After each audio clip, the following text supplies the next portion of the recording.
This lecture is going to take things a little bit closer to home, and we're going to be exploring what was happening here in northeast Wisconsin at about the same time as all that business with the Powhatan and English and Jamestown, even Plymouth, are going on the Atlantic coast. Now, we see this phrase pre-contact Wisconsin. Contact simply refers to the process by which Europeans, Native Americans were made aware of the existence of one another, and there were various consequences for better and for worse. Now, when we look at what was going on here, the Menominee occupied about 10 million acres at the start of the 1800s. So, a little under 200 years after the time frame we're looking at. And keep in mind that definitions of land ownership differed from what Europeans were used to, and it's simply more of a question of hunting lands and territory where villages were located. Now, the Menominee, in and of itself, is an Algonquin word which loosely translates to wild rice or people of the wild rice. Algonquin is a linguistic and cultural group. So, for example, on the East Coast, the Powhatan are an Algonquin people. So, Menominee and the Powhatan could probably communicate with one another and make out what was going on, but it's not exactly the same language that they're speaking because of the distance from one another. It's kind of the simplest way to think of it. Now, the grand village of the Menominee was located at present-day Marinette, Wisconsin, and that's at the mouth of the Bay of Green Bay and kind of the southern portion of the Menominee River. Due to their location, they could serve as a go-between between the tribes that were located along the Great Lakes Basin and those that were a little bit further to the west. And you can see, it's tough to get a population estimate, but 2,000 to 4,000, give or take. The current Menominee Reservation is about 60 miles from the site of the Grand Village, and that's pretty unusual for the present day, to have a tribe that's located so close to their traditional lands. So we have mainly the Menominee, but also the Puan, or the Ho-Chunk. Now, the Ho-Chunk are sometimes referred to as the Winnebago because that was the Algonquin pronunciation of their name, and the French explorers and traders were often accompanied by Algonquin-speaking companions. Technically, the tribe encountered by Nicolet, who we'll see in a little bit, and thus the dominant one in the region, were the Puan, and they're the ancestors of the modern-day Ho-Chunk, whose lands are well spread out throughout the state of Wisconsin. Now, whereas the Menominee are Algonquin, the Ho-Chunk or the Puan are Siouan, people of the big voice. And they are the most numerous in the region. That's why we say they're dominant. Now, about 1600, here's what we're taking a look at. And you can see that within Wisconsin, mainly, 1, 2, 3, 4, Santee, Dakota, Menominee, Iowa, Ho-Chunk.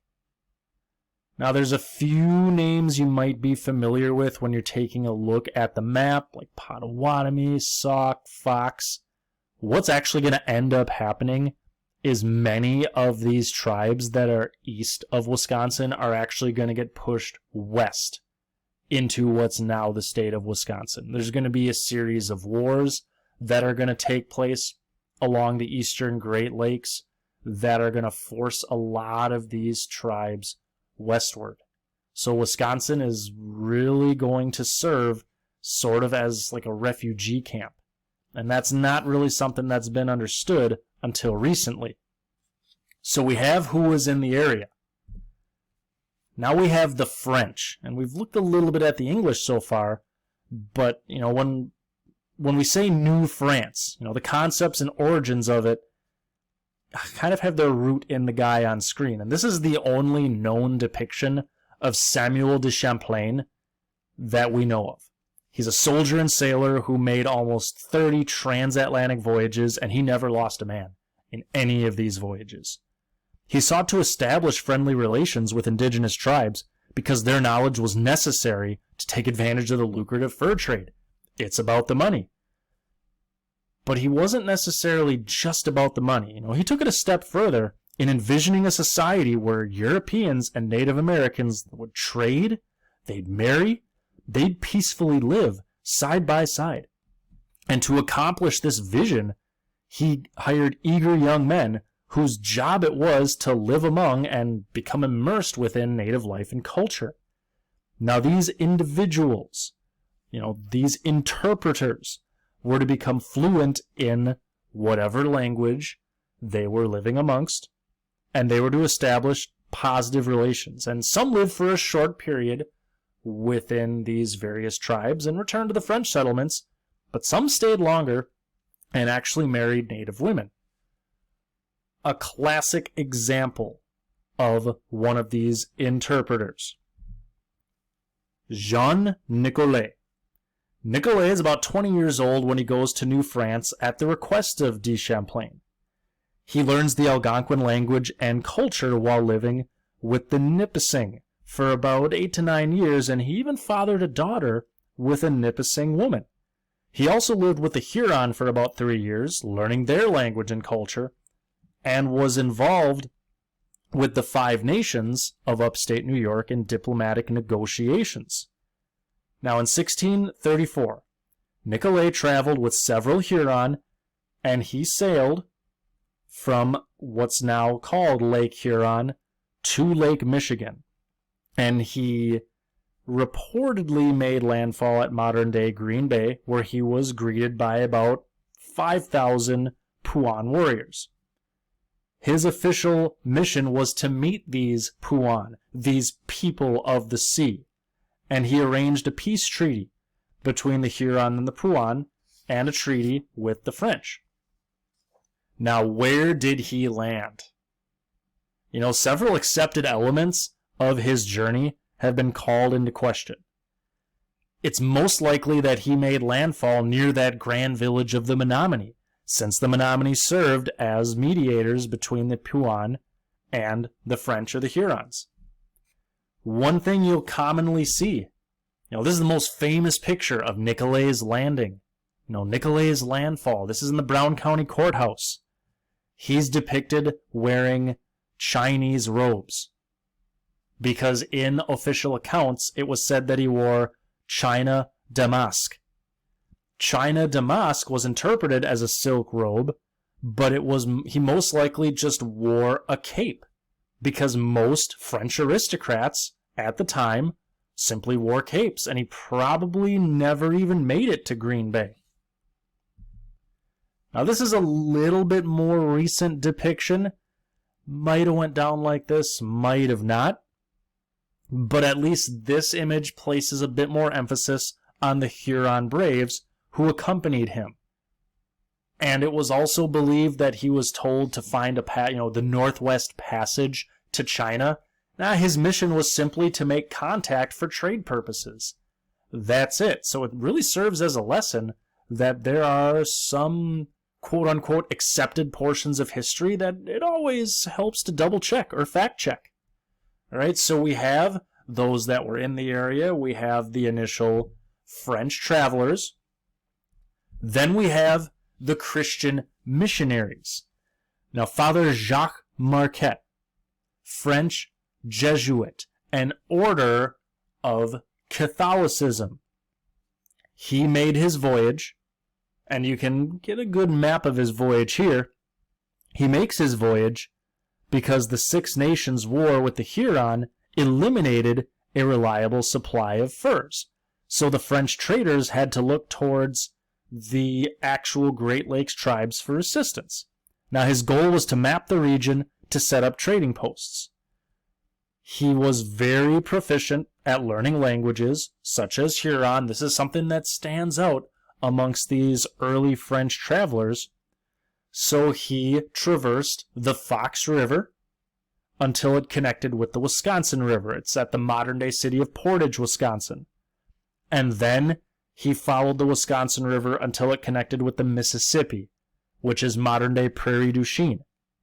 Now, he makes it all the way down to the Arkansas River, but he turns back because he started seeing natives with European trinkets on the riverbank, and he just didn't want to risk any type of conflict with the Spanish. The fact that these individuals had European goods told them there's a Spanish presence in the region, better turn back. So we have Jacques Marquette, and then Father Claude Alloway, another Jesuit, who served, among other things, as missionary to the Potawatomi. And he was the one who proclaimed the Great Lakes and Mississippi River Valley to be under the control of the King of France. And he founded his mission at a site known as Rapid de Pierre, which now we refer to as De Pierre. St. Francis Xavier Mission. It was on the last set of rapids on the Fox River before entering the Bay of Green Bay. And his written records really do provide an excellent account of the Catholic Church's influence in the Midwest in the 1600s. So we kind of have a who's who of what's going on when contact takes place. And then we get to the consequences of this contact. The French really gained a virtual monopoly on the fur trade, and since the French at these fur trading posts provided their gifts to the natives in the fall, the native partners were pretty much indebted to the French to get them an equal value of beaver pelts by the spring. Now, beaver was a highly sought-after fur because it's waterproof and well insulated. So they were very expensive well into the 20th century.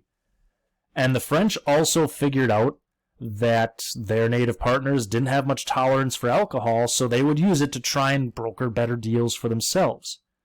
Now, the French colonization plan is based on economics, the fur trade, trying to establish good relations. So a minimum of settlers simply needed the cooperation of powerful tribes for protection, and their partners know this. So they try and get themselves better deals. Now, population decrease. When you look at the map below, this kind of gets you into the whole idea of Wisconsin being a refugee camp as you see the westward movement of so many of these tribes. Some of them are Iroquoian. A lot of them are Algonquin-speaking peoples that make their way to the state of Wisconsin. And the Ho-Chunk population alone dropped to about 500 by the late 1600s. So from 8 to 20,000 down to 500. And in indigenous accounts of disease, most turned yellow as a symptom of their sickness, and this isn't consistent with smallpox, so we're not exactly certain what was happening. But we have disease, and we have the conflict that you see, where tribes and nations are continually at war with one another. So this is a result of what was called the Beaver Wars, where the Five Nations are armed by the British and the Dutch, are pushing out these Algonquin-speaking tribes who are backed by the French. And this really placed a huge strain on the Puan and the Menominee in Wisconsin. Just the French really didn't quite figure this out.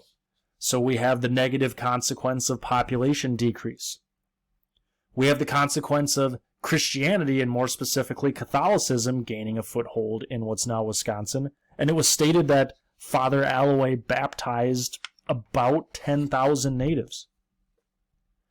But we also see that the French will establish a position in Canada and along the Great Lakes, whereas the British are going to be on the East Coast.